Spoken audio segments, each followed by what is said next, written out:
સુરતના રસ્તા પર અકસ્માત અટકવાનું નામ નથી લઈ રહ્યા. યમરાજના ડમ્પર એક પછી એક નિર્દોષના ભોગ લઈ રહ્યા છે.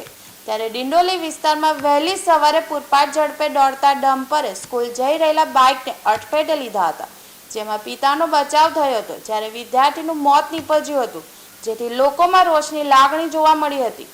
ડિંડોલીમાં વહેલી સવારે અકસ્માતની ઘટના બની હતી. સ્કૂલ જતા વિદ્યાર્થીને સાઈ પોઈન્ટથી નવાગામ જતા બ્રિજ પર અકસ્માત સર્જાયો હતો. બાઇક પર પિતા પુત્ર બંને સાથે જઈ રહ્યા હતા.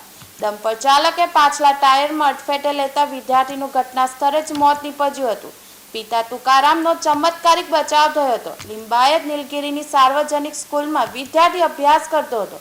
15 વર્ષીય સાહિલ તુકારામ નાયક નામનો વિદ્યાર્થી સાર્વજનિક સ્કૂલના મરાઠી માધ્યમ ધોરણ 10માં અભ્યાસ કરતો હતો. અકસ્માતની જાણ થતાં જ પોલીસ અને ઇમરજન્સીની સેવા 108 ઘટના સ્થળે પહોંચી હતી, પરંતુ તે પહેલા જ વિદ્યાર્થીનું મોત નીપજ્યું હતું. બીજી તરફ પરિવારે સંતાન ગુમાવતા પરિવાર શોકમાં ગરકાવ થઈ ગયો હતો.